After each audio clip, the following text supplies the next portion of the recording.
And I can't live with. Chapter 5 of the Junior. Somebody that I used to. Oh, are all these titles named after songs? I gotta look into this. Pounding headache. You wake up with a dry mouth and a pounding headache. You're in Nathan's bedroom at the Alpha Theta Mu clubhouse. After the horrifying offense of last night, he offered you his room when you felt too shaky and stressed to go home. The painful memories rush back to you. The club, Claire, and a prank gone horribly wrong. Yeah, they put like glue in her hair. Oh no. Sitting up in bed, you reach for your phone on the nightstand. Your screen is stacked with texts from James, wondering where you are. I forgot to text him all night. He must be worried sick. Oh yeah, he's gonna be even worried more. You quickly type out a brief message telling him that you're alright. As you think about what else to write, your phone chimes with another incoming text. Who can it be now? Chelsea. Hey Spirit, sorry, I know it's early. It's fine, what's up? This is going to sound completely random, but Claire got a haircut last night. And by haircut, I mean she literally cut all of her hair off. So I'm just warning people not to act shocked. And if you could tell her today how good she looks, even better. Ooh, it's that bad, huh? It was just supposed to be a silly prank. It was never supposed to go that far. Never should did it. I should ask if Claire said anything. Oh shit, oh no, I made the wrong decision. New look, new me. At least that's what her latest pictogram photo said. Honestly though. I'm gonna tell you this because you and your friends helped me out so much last year. But I don't want this getting around, okay? Of course. Claire's putting on a brave face, but her style change wasn't exactly planned. Don't know what happened. Heard her crying in the bathroom last night. And her parents flew in a famous New York City stylist at 4 in the morning. Oh, I remember who Chelsea is now. Maybe her new Swedish root serum reacted with her maple oil conditioner from Quebec. Oh my god, I'm so sorry. Why? It's not your fault. And Claire's got all her Kappa sisters behind her. In a few months, she'll laugh about this. But for now, be super nice to her if you see her, okay? I will. Claire's lucky to have you as a Kappa president this year. Madison was a good teacher, but thanks. Chelsea's sweet, even though she's a little ditzy. Sitting up in bed, you blink back tears as cold, heavy guilt squirms in your gut. Poor Claire. You get dressed as quickly as you can and head out. You make your way down the stairs to the main floor. The third stair from the bottom gives out a loud creak. Spirit? Is that you? Oh, fuck, it's him. Nathan walks out of the clubhouse kitchen with a plate of scrambled eggs and hash browns. I didn't realize we'd be out. You learned my dark secret. I'm an insufferable morning person. So I'm usually the one who makes breakfast on the weekends. Did you sleep well? Not really, but I appreciate you lending me your room. For everything that happened that night, I guess I wasn't ready to go home and face things. It's no problem. Besides, the couches down here are pretty comfy. Do you want some breakfast? Thanks, but I don't have much of an appetite. Of course, last night was rough. How are you feeling? I feel kind of anxious. I just got a text from the president of Kappa House. Claire had to cut all her hair off last night. Oh my god. So far, she's telling people she's trying out a new look, but what if she changes her mind? This is serious. We could get expelled. Nathan puts his plate down on the coffee table and wraps you up in a hug. I promise, if this gets back to us, I'll be the first to step up and take the blame. This was not your fault. I don't trust this guy. If anything, it's mine. What do you mean? This isn't the first time Beau has taken things too far. Or Beau. Deep sigh and sinks down into a nearby couch. Beau and I met when we were teenagers. Our families had summer houses in the same small town just outside Martha's Vineyard. We were both bored, poorly supervised, and way too smart for our own good. Sounds like a recipe for mischief. Make that a double batch of mischief. Like switching the coffee shop sugar with salt, covering the police chief's car with sticky notes. You laugh the colorful memories in spite of yourself. They sound like little nightmares, in my opinion. What were you trying to see? Who could pull the silliest stunts without getting caught? That's it exactly. I was never about hurting anyone. We even made ourselves a coat of arms with the motto Aspiribus verbis sed nuxia. Irritating, but harmless. You're not so harmless now, are you? So what changed? So before I left out for college, we planned our biggest prank yet. Breaking into the mayor's office to replace the stuffed catfish with a singing bass. Okay, that sounds... that sounds ridiculous. Do you guys seriously have nothing better to do? Our family summered in that town precisely because there was nothing to do there. It's allegedly supposed to be relaxing. So how did the mayor react? Oh, we never got within 50 feet of his catfish. We tripped like 5 alarms at once and were caught within 10 minutes. Our family smoothed things over by generously sponsoring a new gymnasium for the high school. Wow, who knew being rich had its perks?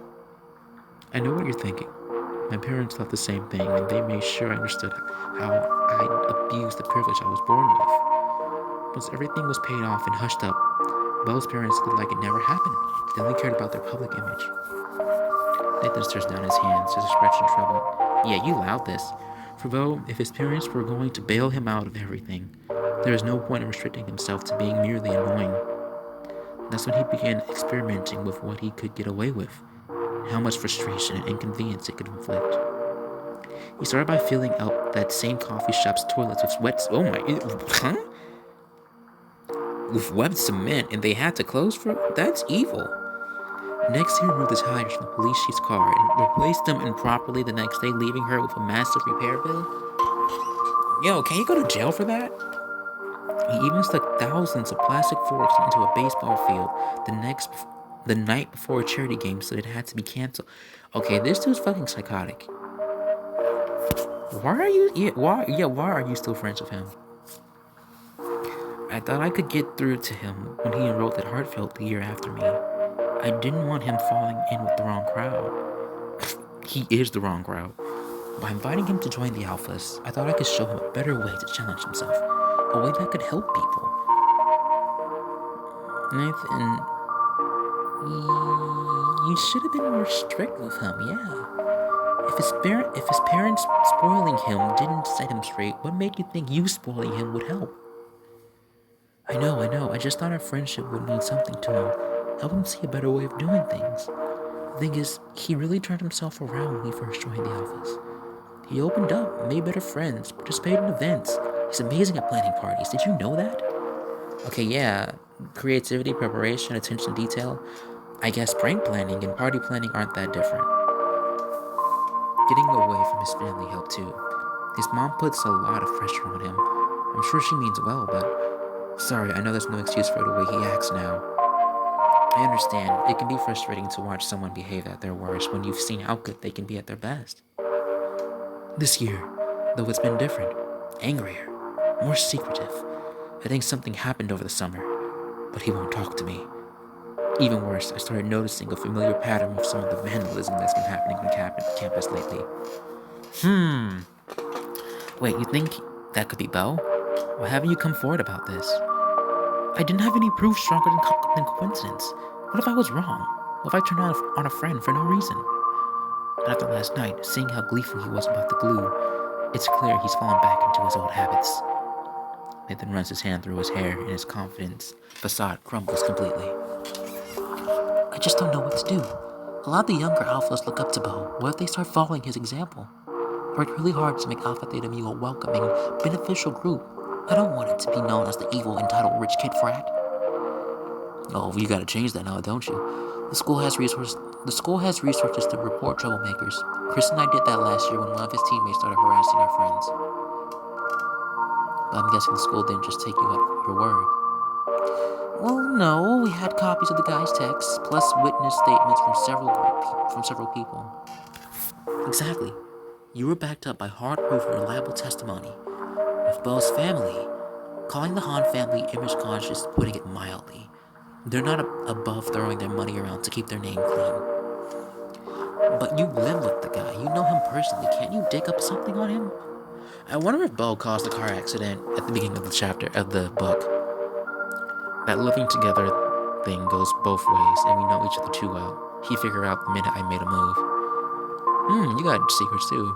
Right now, he just got he just goes behind my back. But if he feels he's been betrayed, he might do something worse, like stab you. Maybe I can help. I could do a little snooping and see if I can find any evidence of what he's done. Spirit, I can't ask you to do that. Bo's my problem, not yours. Please, I want to help, and I have plenty of investigative experience from working for the newspaper. Yeah, I'm a sneaky little bitch, yeah. And if I find any evidence, I can keep it in my apartment. He never has to know you're involved.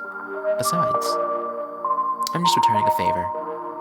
You and the Alphas came through for Tyler, and you didn't even know him. Without your matchmaking, TBD would still be looking for a drummer. And I haven't even mentioned how amazing you and Cassidy were to me yesterday. Honestly, it's the least I can do.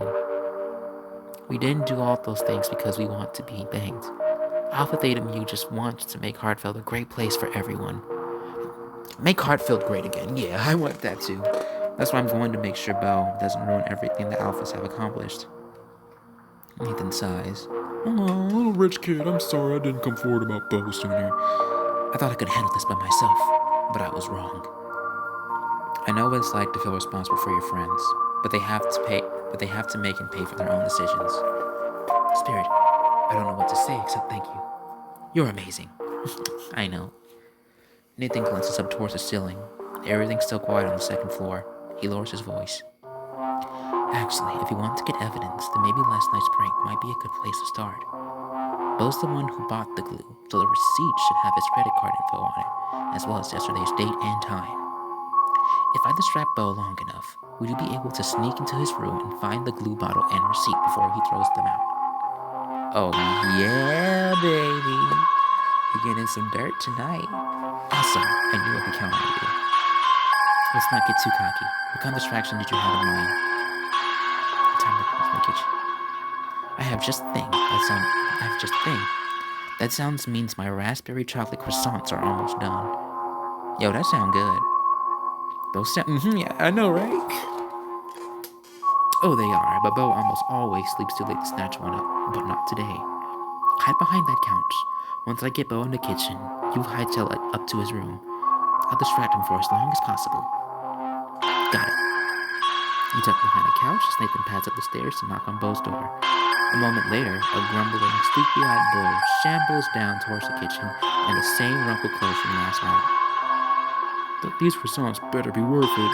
I was in the middle of a dream where I was making out with Cassandra Lay. That name sounds so familiar. Once Nathan stirs Bo into the kitchen, you sneak up to the second floor, taking care to avoid the creaky third stair and into Bo's room. Alright, I gotta keep track of that third stair. Trying to make as little noise as possible. Make a beeline for Bo's wastebasket, but it's empty. If it's down the trash, it must be hidden. Okay, where will he put it? Around Bo's room, there's a knapsack, his desk is scattered with various papers, a drawer on his nightstand, and slightly open. We'll go with the nightstand. A bottle of contact solution and a photograph. A photograph of what? This looks like a family photo. And 3 kids standing in front of a tiny bungalow. Recognize the smallest child as a much younger Bo. He's grinning broadly, wearing a hand-me-down shirt that's far too big for him, and pants with hasty patches over the knees. It looks like Bo's family wasn't always rich. At least not before his mom's business became successful. That was their new money type. Back at Bella Park, Claire really hit a nerve when she called Bo new money. Looks alright. Bo's prank was never about defending me or the fraternity. It was petty vengeance right from the start. Let's check the desk. Open, but you ignore it to look through his drawers. You find nothing apart from pens, notepads, and assorted clutter. As you shut the desk drawer, the laptop screen lights up with an incoming email from Mrs. Sharon Hahn, so his mom.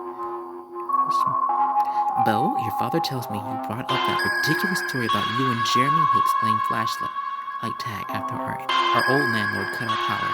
And found the Regals, no less. Old money types like the Regals are always watching and always judging. They'll never accept you if you keep reminding them of where we came from. There's a reason I never let you associate with the Hicks boys once Drive took off. We move in exalted circles now, and I expect you to act like it. Look at Nathan's thrilling and take a page from his book. God knows you spent enough time with him. Rage against me all you want in private, but by God, when you're in public, you will behave like the prince I've made you. Yours affectionately, Mom. Damn, she sounds like a hard ass. Or a nightmare. Yeah, you got it, Spirit.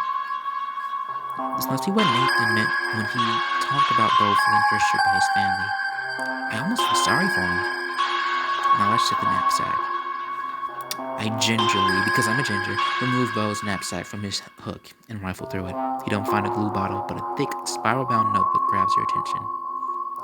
Take it out and start flipping through the pages. Bo's notebook. Dom stared imperiously down at Rose and Tristan. I've just about had enough of you, now that Ken and I are together. Whoa, is this Crown the Fame? Okay, let's get closer look. Rose, the serving girl, looked up at Dom with imploring eyes. But Dom, we're your friends. Friends? Dom snarled. He scuffed her in with a show of tears. Your servants, your idea of friendship will only ever be about what you can get from me. The serving girl's face flushed with rage. You ungrateful swine, she cried. She snatched the nearest weapon to a hand, a cleaver from the kitchen table. You lower-born leeches are all the same, Dom said. He immediately transformed into his true dragon form and unleashed a stream of fire on Rose, Tristan, and everyone in the kitchens. Burn, burn! Okay, I haven't finished Crown the Flame, so I'm kind of feeling some spoilers right now. But I guess he wants to see people below him burn, if I had to guess. Your phone buzzes in your pocket. Uh-oh, better hurry. Get out of there. Fuck, I did not find the receipt or the lotto. Crap, where is it? Thanks for everything. Very boastful. You drop down behind the bed. You know what comes next? It's just science. Did you want to see what Claire's new hair looks like? The broomstick. No way, she posted pics? How much did she have to cut off? I left my tablet downstairs. You'll probably want to see them in full definition. Bo's chuckles and the sound of his footsteps fade away as Nathan lures him back downstairs. You relax, and that's into the glue bottle and the receipt under the bed. You rifle through your purse for a plastic baggie and stuff the evidence into it. Gotcha. You hide the evidence in your purse before sneaking out of the room. We got evidence. You pass Bo's as he's coming back up the stairs. He's too busy sniggering at a picture of Claire and Nathan's tablet to even look up at you. New look, new me. You're not fooling anyone, Claire. You look like a haystack after a tornado. A haystack? Because all the hair's gone? Once Bo's gone, Nathan comes up to you. Did you find it? You take the baggie of evidence out of your purse and shake it triumphantly. Will this be enough to take him down? It's definitely a start. Make a great team. You're the Robin to my Batman. Why are you Batman? I'm the one doing it. Yeah, I'm the one doing the work. You just told me where to go. If anything, you're a computer. I was more going off the fact that I'm rich and have a butler named Alfred. Wait, really? Okay, his real name's Alfred. 10-year-old me tried really hard to get him to change it, but he stood firm. Okay, I'll probably do that too. But then you have to kill your parents? See, this is why you can't be Batman. Investigators need to stick to the facts. Nathan laughs and holds up his hands in surrender. Fine, fine. You really are a lifesaver. I'll make sure to let you know if I see Bo doing anything suspicious. But we can't tell anyone about this, not until we have enough evidence. If word about our investigation gets out before then, Bo's family will circle the wagons. He'll be untouchable. If people can't blame him, they might blame Alfred Date on you instead. I won't let that happen. You can count on me. Look down and check the notifications on your phone. I think I better head home. I have homework, housework, and one very worried significant other to apologize to. Don't leave your painting behind. Forward. Wow, I almost forgot about that. Thanks. I forgot what the painting was. Bidding Nathan goodbye, you head back home. Don't bother me. It looks like the coast is clear. Quickly hang up the painting from Nathan on the wall. As you scramble to compose an explanation for the events the previous evening, you hear a door opening. Where were you last night? How could you just leave like that? I ran to the Alphas and ended up sleeping over at their clubhouse. But I should have texted you where I was going. I'm so sorry. I took the coward's way out instead of staying to work through things with you. It didn't solve anything. In fact, I felt even worse. Jim shoulders, relax. Spirit, I'm just glad you're okay. Your happiness is all that matters to me. After you left, I realized I haven't been handling my anxiety about sharing the space very well. Part of my compulsions about neatness comes from thinking, as long as everything's in place, everything will be fine. I wasn't setting a high standard. I was setting an impossible standard and then blaming unhappiness on you. I need to work on de-stressing in a healthier way. Yeah, me too. I want to help you, and I want to help you with that. I care about you. Reach out and take his hand in your own. I'm sorry, too. Instead of being constructive, I sat back and let things fester until I blew up at you. That wasn't very helpful. You gestured to your new painting on the wall. I didn't quite make up for last night, but I did come back bearing gifts to help brighten up this place. Spirit, it's gorgeous. Did you find it at a gallery? Well, Nathan helped me. I saw it while I was hanging out with the Alphas, and it made me think of you. I ended up telling Nathan how much I regretted fighting with you, so he pitched in to help pay for it. Is that weird? James glances over it at curtains Cassidy gave you and raises an eyebrow. First Cassidy lets you have her curtains, then Nathan helps you buy a painting. Should I worry that you're running some kind of long con? Wait, what? I'm only kidding. Nathan seems like a pretty generous person. And it's a lovely painting. James draws you into his arms, and you rest your head against his chest. You breathe in the familiar, clean smell of laundry detergent. I love you, Spirit. You're beautiful, you're talented, you're passionate. More than that, you're compassionate. You flinch. What's wrong? Was it something I said? No, it's nothing. I love you too, James. I'm just going to go take a shower. After you slip into your bedroom, you drag your evidence board out of the closet and take a long look at it.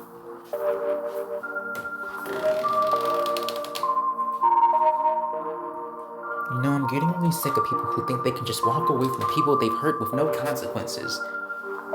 Sounds familiar, Spirit. That driver didn't even stop to help after hitting Tyler, and Bo ruined Claire's hair as a lark. Well, I've had enough. There's plenty of room on this board for more than one investigation. Reach into your purse and take out a bag containing the glue bottle on the receipt and attach it to the board. You've unlocked the glue bottle! So now we got the car accident and Bo. You're both going down. You quickly shove the evidence board back in the closet behind a row of outfits. Sorry, board, but Nathan and the Alphas are depending on me to keep this investigation off the books. You should have glanced at Gerald, who's scuttling around this tank. Hear that, Gerald? If you snitch, your surface turf.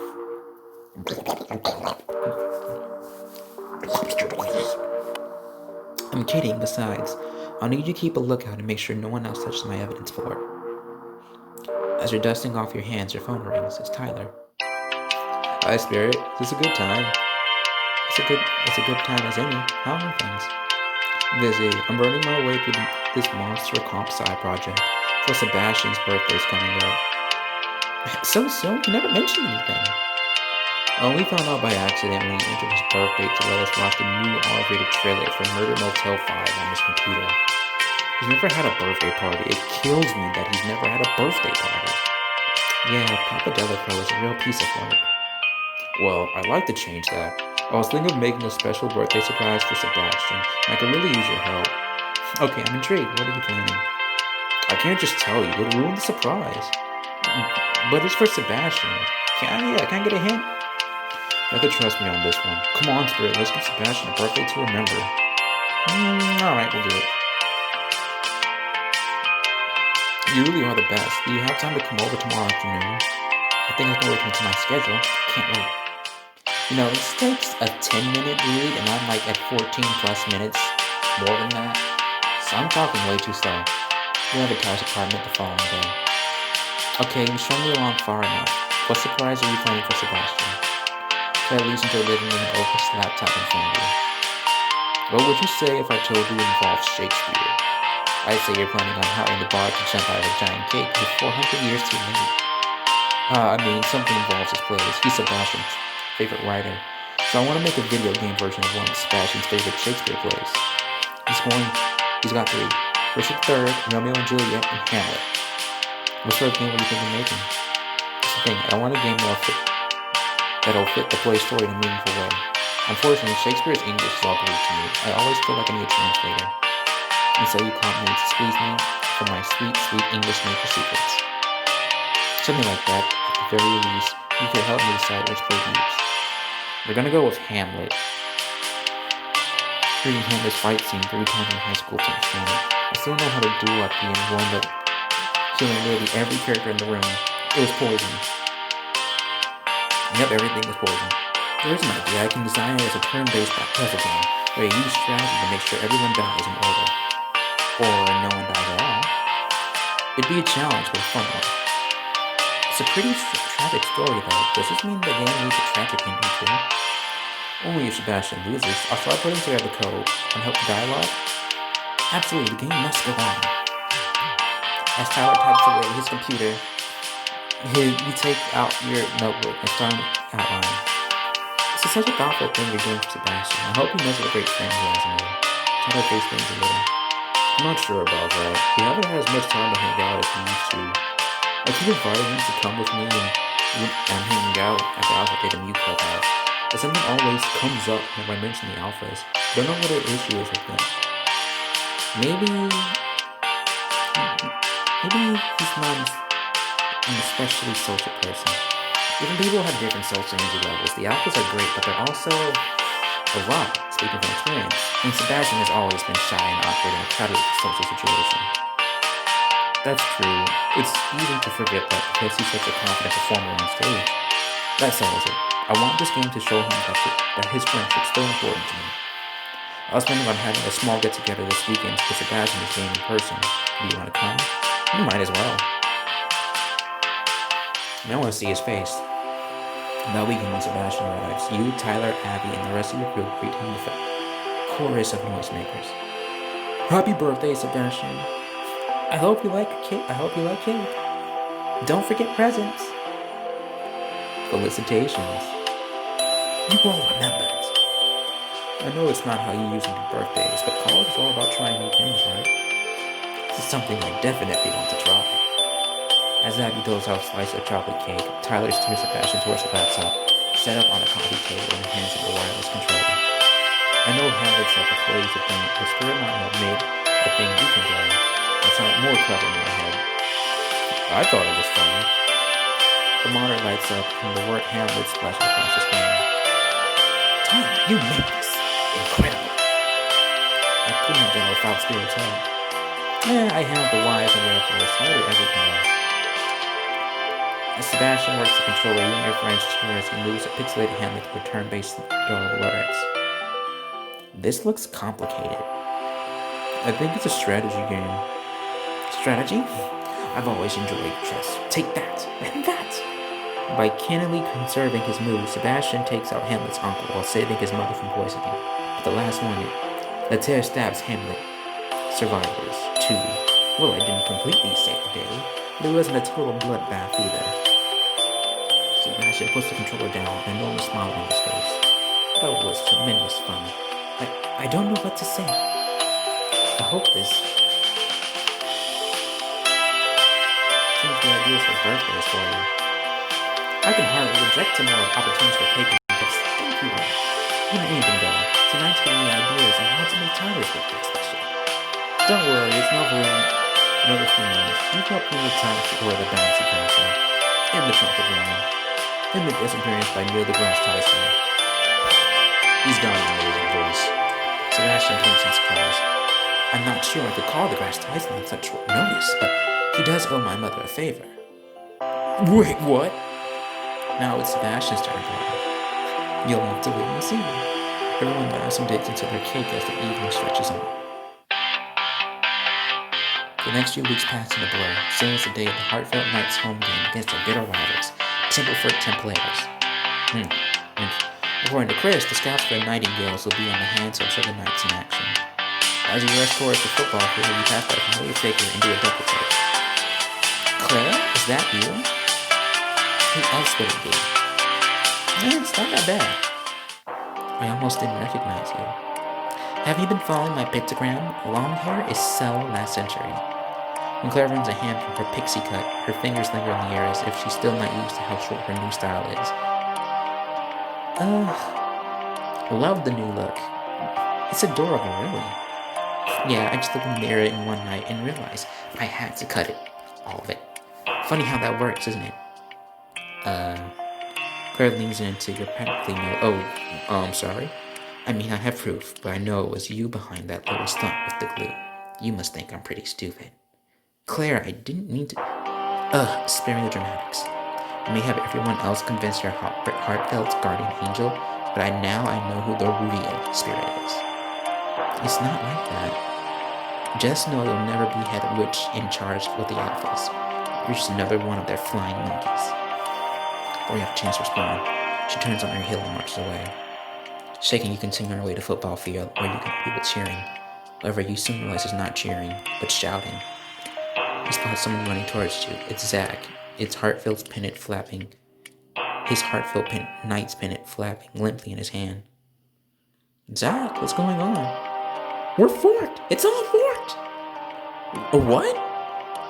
Someone vandalized the entire football field with forks. There's no way anyone can play on it now. Or Nathan. Oh, whoa, what? Huh? Who did this in one night? Who vandalized the football field? And what will this mean for Chris and the team? Find out next time on the Junior. Okay, it's either Bo or Nathan.